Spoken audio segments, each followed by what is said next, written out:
Settimana cruciale per l'epidemia, il presidente Zaia annuncia che si sta studiando un piano per le future riaperture. A preoccupare la situazione delle imprese, intanto firmato lo stato di crisi per l'agricoltura. Ho scritto al commissario Arcuri, l'assessore regionale alla protezione civile spiega le differenze tra il numero di mascherine fornite al Veneto dichiarate dal governo e gli arrivi affettivi. L'odissea di due giovani veneziani fermi in Nuova Zelanda, avevano acquistato il biglietto per tornare a Venezia ma non li hanno fatti salire a bordo, l'appello del padre della ragazza. Contro lo stress e la solitudine provocate dal tempo che si è obbligati a passare a casa l'emergenza Covid-19, a Venezia scende in campo la Croce Rossa. Il calvario di una mamma di Mestre, la cui attività chiusa per Covid-19 si trova dopo un gravissimo lutto in famiglia a sostenere ingenti spese senza alcun aiuto. Da Marconi il sindaco Romanello raccoglie, si fa portavoce delle richieste di un territorio che, come gran parte del resto del paese, sta pagando un prezzo molto alto all'emergenza coronavirus. All'hashtag a casa facciamo Pasqua, con i loro disegni bimbi della parrocchia di San Giuseppe a Mestre raccontano le 14 stazioni della sofferenza di Gesù. Buonasera e ben ritrovati, edizione veneziana dei notiziari di Antenna 3, dunque avete sentito i titoli, in primo piano però il bollettino, il consueto bollettino regionale giunto poco fa. Siamo a 10.251 le persone positive però dall'inizio dei contagi, 8.990 invece i positivi attualmente. A Venezia sono 1.308 con un più 15 rispetto alla giornata di ieri sera. In totale quindi sono 1.114 e invece sono 1.719 in Veneto le persone ricoverate con un più 49, mentre rimane sempre alto il numero dei decessi con un più 22, di cui a Mestre più 2 persone e a Dolo altre 2 persone. Ed oggi il presidente Zaia nella consueta conferenza stampa ha ribadito che questa è una settimana cruciale per capire la strada da percorrere, poi ha spiegato l'intenzione di voler rivedere l'ordinanza regionale. Sentiamo.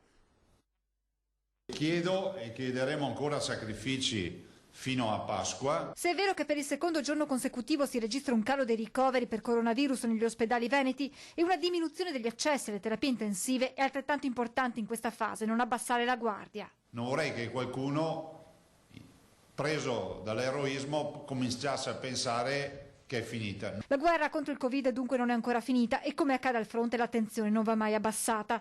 Va in questa direzione la possibilità di rivedere l'ordinanza regionale. Stiamo ragionando di proroga, forse inserendo ulteriori elementi che nascono anche dall'esperienza di questi giorni. Stiamo facendo una verifica giuridica sull'ordinanza perché c'è una sorta di vulnus rispetto al decreto. Dunque sarà una Pasqua blindata, durante la quale si chiederà ai veneti di non farsi tentare dai giorni di festa e dalla voglia di uscire. Chiedendo alle forze dell'ordine e a tutti coloro che hanno un ruolo di vigilanza di far rispettare le regole, ma il vero appello lo si fa al buonsenso. Ma la Regione sta pensando anche al dopo, con un piano delle riaperture che scongiuri il rischio Hong Kong. Ci stiamo preparando perché quando si riaprirà bisognerà adottare dei criteri per evitare l'effetto Hong Kong. Tornare alla normalità per far ripartire l'economia. La situazione delle imprese ci preoccupa molto, ha sottolineato Zaia, che ha ricordato come il PIL del Veneto sia di 150 miliardi di euro l'anno. Un fermo di questa regione di un mese significa almeno 10, 11, 12 miliardi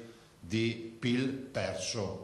Pochi settori risparmiati dalla crisi e sicuramente il comparto agricolo è tra quelli che sta risentendo maggiormente della situazione. Ieri ho firmato la dichiarazione dello stato di emergenza per l'accesso al fondo di solidarietà per l'agricoltura veneta. L'agricoltura è il fondo di solidarietà nazionale, ve lo dico perché le altre imprese non ce l'hanno, che poi qualcuno dica e le altre imprese, e quindi abbiamo firmato lo stato di crisi per l'agricoltura del Veneto in maniera tale che si possa avere accesso al fondo. E poi c'è l'aspetto migliore di questa emergenza, quello della solidarietà che passa attraverso le donazioni più o meno grandi. Abbiamo raggiunto i 19 milioni di euro, pensate con 24.677 donazioni. Faccio appello ovviamente in particolar modo al mondo imprenditoriale, magari a chi può dare un segnale è assolutamente utile per noi e c'è assolutamente d'aiuto, visto e considerato che ormai andiamo verso i 100 milioni di euro di spesa per questa partita. E quello rivolto a chi in queste settimane sta combattendo tra le corsie degli ospedali. I gestori dei campeggi, e parlo del Cavallino, ma in generale dei campeggi, mi hanno scritto, hanno donato 1000 soggiorni di una settimana da farsi nel 2020 o anche nel 2021 agli operatori sanitari del Veneto. Rispondendo ad alcune polemiche, l'assessore regionale alla protezione civile Bottaccin, dati alla mano, spiega le differenze tra il numero di mascherine fornite al Veneto dichiarate dal governo e quelle dell'effettiva quantità arrivata. Sulle mascherine i numeri non tornano, sia per quanto riguarda i numeri sia anche per quanto riguarda il fatto che non su tutte le mascherine è individuabile la certificazione relativa, no? Come diceva il Presidente, le mascherine, quelle appunto non chirurgiche, non possono essere considerate dispositivi sanitari e quindi vanno tenute separate. I conti non tornano. Rispondendo ad alcune polemiche dei giorni scorsi, l'assessore Bottaccin, dati alla mano, spiega le differenze a dir poco sostanziali tra il numero di mascherine fornite al Veneto dichiarate nel sito del governo e quello delle effettive quantità rilevate in ingresso. 4.770.103 secondo quanto riporta il Ministero, e invece secondo le nostre rilevazioni sono 2.170.880. Il totale riguarda le mascherine chirurgiche, le FFP2, le FFP3. Al di là dell'aspetto relativo ai numeri che non collimano, faccio presente anche che 2.170.880 sono circa 8 giorni di copertura, quindi ringraziamo per l'arrivo di questo materiale, però è del tutto evidente che se non ci fossimo mossi con le nostre gambe ovviamente queste non sarebbero state assolutamente sufficienti. Noi abbiamo, come diceva il Presidente, una procedura di controllo all'ingresso, non come un'azienda certificata ISO 9000, ma insomma abbiamo una procedura di controllo. No, voi sapete che dall'inizio dell'emergenza poco dopo è stato nominato un commissario. Il commissario è il dottor Arcuri, Domenico Arcuri, nominato dal governo, che ha il compito di reperire materiale, dispositivi sanitari in tutto il mondo e trasferirli alle regioni in base ai fabbisogni che le regioni sottopongono al comitato operativo, che è presieduto da Angelo Borrelli, capo dipartimento, e dove siede anche il commissario Arcuri, che si occupa appunto di questi aspetti. Quindi lui ha il compito di reperire il materiale in base alle nostre richieste e mandarcelo. Siccome da un paio di giorni, mi pare 2 o 3 giorni, ha deciso il commissario di inserire il dato in maniera trasparente, e io condivido questa cosa, in un sito, in modo particolare nel sito del Ministero della Salute, quindi ognuno può entrare, abbiamo rilevato che c'erano dei dati che non tornavano e quindi abbiamo scritto al commissario e abbiamo detto: guarda che a noi questi numeri non tornano, e quindi abbiamo voluto segnalarlo, perché l'obiettivo è quello di tararci in modo tale da essere allineati. Ed ora l'odissea di 2 giovani veneziani fermi in Nuova Zelanda. Avevano già acquistato il biglietto per tornare a Venezia, ma non li hanno fatti salire a bordo, all'appello del padre della ragazza.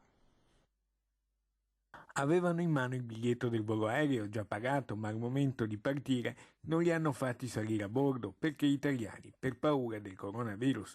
È una storia davvero incredibile, quella che, loro malgrado, ha per protagonisti la veneziana Daniela Lombardo con il fidanzato Nadir. Da giorni, purtroppo, si trovano ancora bloccati in Nuova Zelanda in attesa di poter rientrare a Venezia. Sono Fabio Lombardo, il padre di Daniela Lombardo, che con il fidanzato Nadir Zitti sono bloccati a Auckland, in Nuova Zelanda, da oltre 20 giorni. Avevano acquistato un biglietto 25 giorni fa per rientrare in patria, sono residenti di Venezia, e hanno atteso in un albergo vicino all'aeroporto a loro spese che il volo partisse, e sì, il volo è partito, Swiss Airlines, però non li hanno presi a bordo poiché dovevano transitare per Hong Kong, e Hong Kong si è rifiutato di avere italiani o europei in transito. I due da alcuni mesi lavoravano all'estero nella cura e nella coltivazione di alcuni vigneti. Poi la crisi economica in atto a livello mondiale per il coronavirus e la scelta di rientrare in laguna. Ma purtroppo era solo l'inizio dell'odissea. La Farnesina, che per il momento non ha dato molte possibilità, e dicevano, ma non si sa, che dopo il 15 aprile potrebbe esserci un volo Qatar, il quale costerà dai 4 ai 7 mila euro a persona, se ci sarà. Le incognite sono molte. Sono riusciti a fare la quarantena lì, poiché non possono né uscire né muoversi e neanche andare a fare le spese. L'ultima notizia di ieri dicevano che forse qualche linea di quelle Swiss oppure Lufthansa potrebbero volare a giugno, ma a giugno mancano 3 mesi. Speriamo bene. Domani il sindaco Brugnaro e l'assessore Venturini illustreranno il sistema per la richiesta e l'erogazione dei buoni spesa per i quali il Comune ha ricevuto dal Governo 1.300.000 euro. Questa mattina, intanto, a seduta straordinaria del Consiglio Comunale, sono state approvate la modifica al regolamento dell'imposta municipale propria, l'IMU, e le sue nuove aliquote, determinate in via generale come la somma delle aliquote IMU e TASU 2019.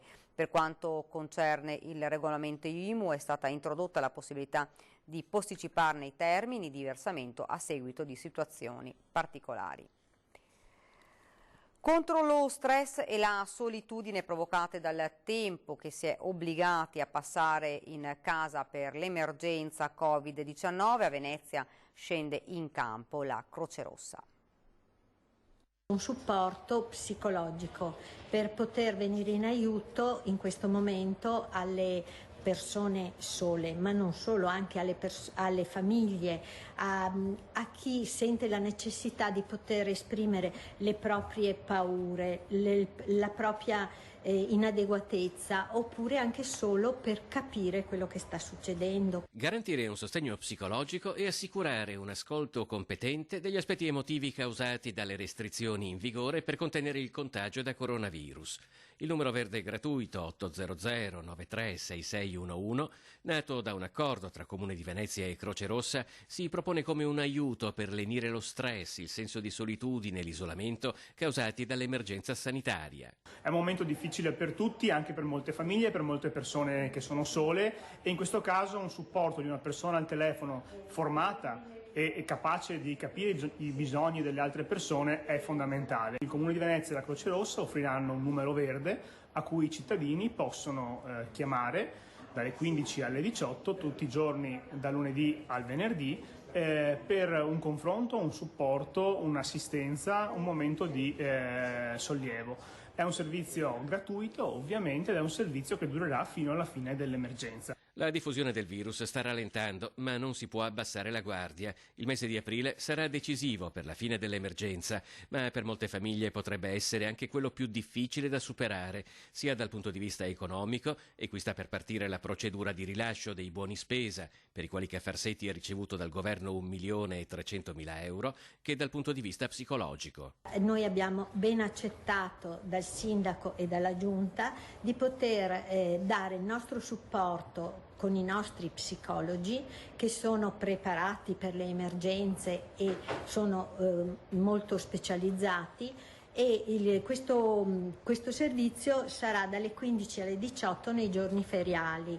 Noi speriamo di poter dare un aiuto a tutta la popolazione che ne ha necessità e ne sente il bisogno nella città metropolitana di Venezia. E adesso il racconto del calvario di una mamma di Mestre, la cui attività chiusa per Covid-19 si ritrova dopo un gravissimo lutto in famiglia a sostenere ingenti spese senza alcun introito né aiuto. Sono Sandra Fuga e volevo dare la mia testimonianza in merito alla disastrosa situazione che si trovano oggi le piccole aziende col problema del coronavirus. Indebitati fino all'osso per aiutare il figlio e la sua fidanzata, purtroppo tristemente scomparsa, ad avviare il bar dove da luglio 2019 hanno investito anche le rispettive pensioni con la banca, ipotecato pure l'unico bene in loro possesso, la casa.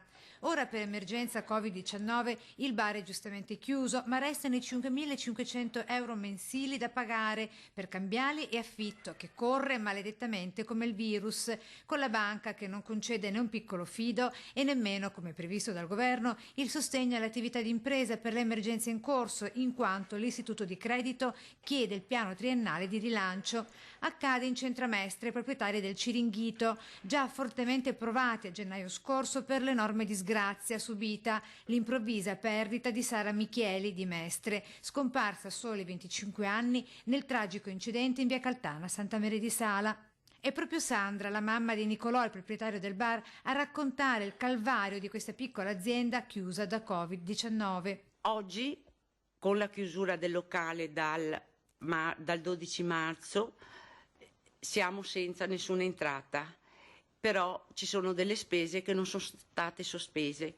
Non possono nemmeno chiedere il rimborso del 60% dell'IVA dall'affitto sull'F24, non previsto per chi come nuova azienda è a credito. Ma le cambiali vanno onorate e il mancato pagamento di soli 3 effetti fa decadere il contratto di vendita stipulato e così da pagare anche gli affitti e le spese fisse, per le quali non è al momento prevista alcuna sospensione. Non si sa ancora come andrà, non si sa ancora quando riapriamo e non si sa come andrà nei prossimi mesi. La banca senza questi documenti non mi fa accedere al fondo. Insomma, per loro nessun aiuto per le imprese, ma solo ostacoli e burocrazia. È una vergogna. I controlli in corso della Polizia Municipale hanno portato alla luce un caso clamoroso di un bar gestito da cinesi ancora aperto all'inizio del Gran Viale al Lido di Venezia. 2 persone denunciate e la municipalità chiede una stretta nei controlli del fine settimana. Erano ancora aperti nonostante da giorni, per evitare il propagarsi del contagio, bar, ristoranti e locali pubblici debbano rimanere rigorosamente chiusi. Non era così invece per il bar Bounty all'inizio del Gran Viale al Lido di Venezia, quando gli agenti della Polizia Municipale, diretti dal commissario Mario Giada, si sono presentati davanti alla porta, hanno trovato il titolare al lavoro dietro al bancone e perfino un cliente intento a giocare al videopoker.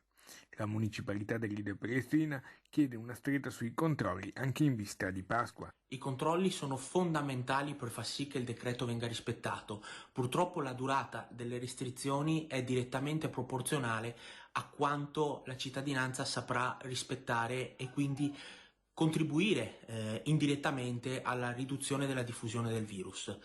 Dal punto di vista dei controlli effettuati al Lido mi risulta che anche alcune attività siano state sanzionate perché avevano aperto in maniera non regolare. Nel caso specifico, i 2 trovati all'interno del bar sono stati denunciati dagli agenti. Il titolare ha chiuso immediatamente, ma questo non gli eviterà il rischio di una sanzione pecuniaria fino a 3.000 euro e di un altro periodo di chiusura quando le restrizioni saranno terminate. Su proposta anche del consigliere Cavagnis, faremo pubblicamente in vista del weekend, è quello di stringere i denti per un altro piccolo periodo e sperare che poi veramente passi tutto. Però è fondamentale la collaborazione di tutti. Serve rispettare le normative e chi ha la possibilità di farlo, quindi non chiaramente i lavoratori pendolari che devono recarsi al lavoro se le loro attività sono aperte, ma chi ha la possibilità di farlo deve restare a casa. L'appello è dunque sempre lo stesso, limitare il più possibile gli spostamenti se non strettamente necessari. È l'unico modo finalmente per mettere la parola fine a questo spiacevolissimo inizio di 2020. Una risposta concreta a lavoratori e famiglie in crisi per l'emergenza Covid-19. Da Marconi il sindaco Romanello racconta la crisi del suo territorio e lancia un appello al governo. Il governo comincia ad aiutarci seriamente perché i comuni sono in difficoltà.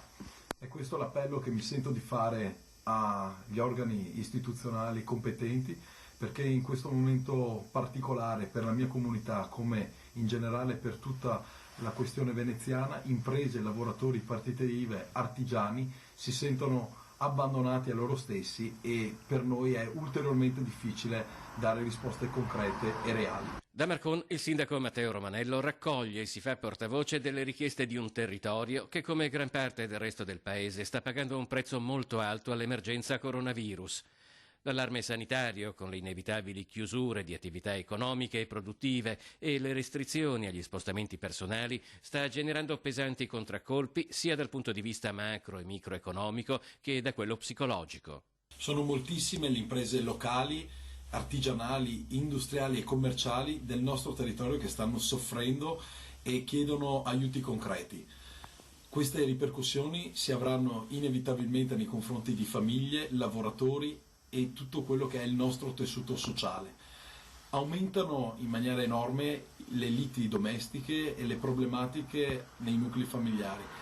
La speranza, quella di tutti, è quella che si possa ripartire il prima possibile e ovviamente una volta che il virus sarà debellato. Romanello appoggia il lavoro che sta svolgendo il sindaco di Treviso Mario Conte in qualità di presidente regionale dell'ANCI, l'associazione dei comuni, impegnato in un'opera di raccordo tra il Veneto e lo Stato centrale. Quello che chiedo fortemente, chiediamo noi sindaci della comunità veneziana, è quello di poter dare risposte certe una volta per tutte tramite lo sblocco dei fondi di dubbia esigibilità oppure tramite l'utilizzo da parte delle amministrazioni pubbliche per far quadrare i propri bilanci dell'avanzo di bilancio. C'è ancora chi si ostina a non rispettare le disposizioni di contenimento. Un altro episodio si è verificato a Favero Veneto. In barba a divieti e disposizioni, 5 ragazzi hanno pensato di organizzare un festino in giardino con tanto di barbecue e carbonella a Favaro Veneto. I 5 si stavano preparando alla più classica delle grigliate, mentre il padrone di casa, in attesa dell'arrivo di altri amici, era pronto a dar fuoco ai carboni quando sul posto è giunta una pattuglia dei carabinieri.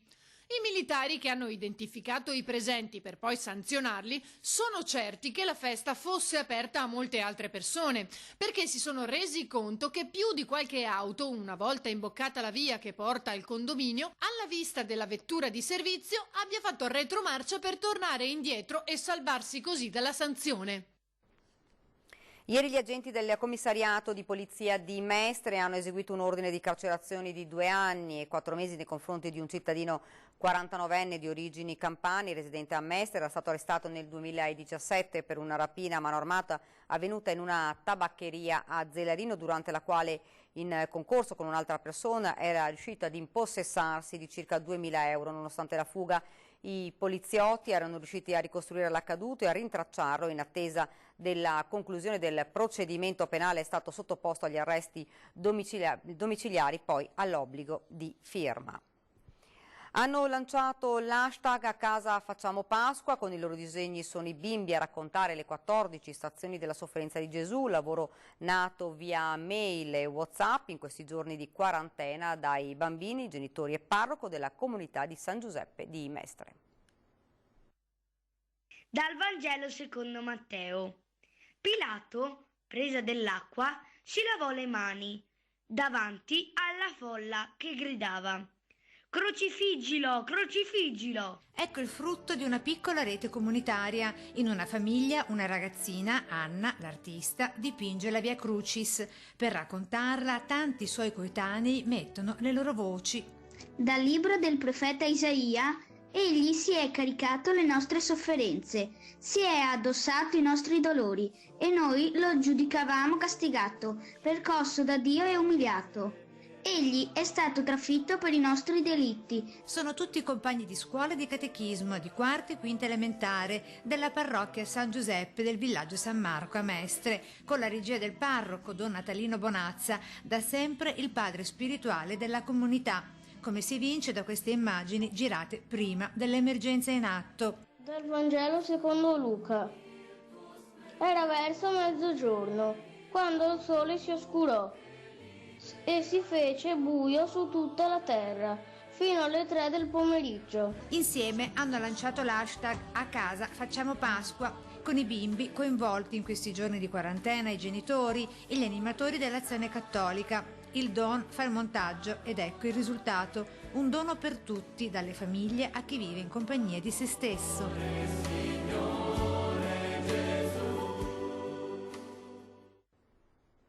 Da Venezia è davvero tutto, vi lascio alle previsioni del tempo, grazie davvero per averci seguito e buona serata.